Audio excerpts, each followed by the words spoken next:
Pour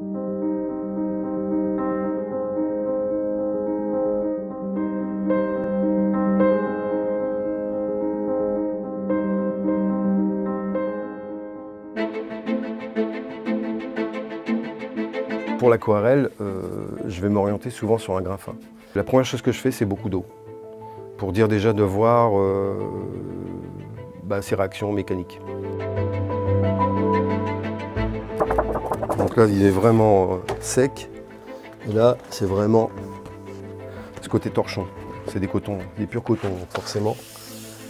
Là, on est vraiment dans quelque chose d'observation. On se découvre mutuellement, on se regarde un peu là. Alors, je vais profiter des mélanges qui se font sur ma palette pour pouvoir avoir des variations de couleurs.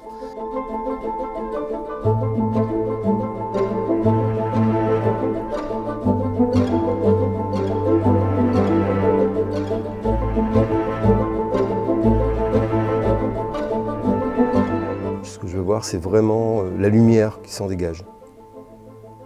Il y a une belle lumière. Ce papier laisse quand même un beau sentiment lumineux. Donc ça, c'est très important. Quand c'est frais, on a du grain. Donc on voit le grain du papier. On voit bien, on peut déterminer son grain dans le frais. Une fois sec, c'est plus difficile.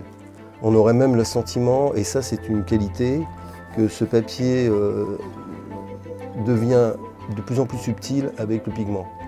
L'idée, c'est d'avoir justement quelque chose de très uniforme, ce qui est le cas ici. Là, je vais faire tomber des gouttes. Au plus on met d'eau, plus l'auréole va se faire. Par contre, voilà, elle va se retrouver arrêtée sur les zones sèches.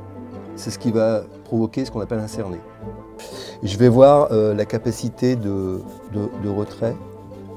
Moi, je travaille beaucoup avec le retrait, donc ça m'intéresse grandement. Donc, il a un joli retrait. Il ne va pas se pelucher. Ce qui est déjà très bien, c'est de pouvoir justement revenir sur les blancs, comme j'ai pu le faire là, sur des couleurs qui sont normalement très fines, donc qui ont tendance à rentrer dans le papier. Après, à voir avec un travail à l'eau claire, c'est ce qu'on va faire.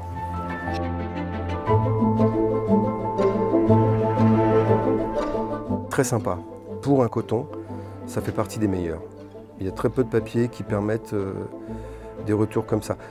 Ici, c'est sec, mais on a une belle fraîcheur des couleurs. Donc, je veux dire par là, la luminosité est jolie. Ici, c'est très homogène. Donc ça, c'est très très bien. Alors je reviens, voilà, ça va tout dépendre du pinceau, de l'outil, de la quantité d'eau, de la quantité de pigment.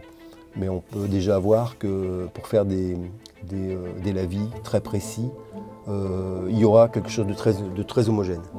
Là, il y a plus de pigments, donc on a une ligne, petite ligne, comme si on avait tracé à la plume.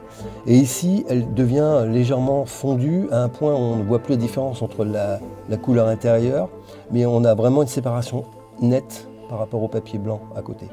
Donc ça, c'est un indice de qualité. Il faut que ce soit le plus net possible. Ça veut dire que le papier est très uniforme dans son collage, dans sa préparation.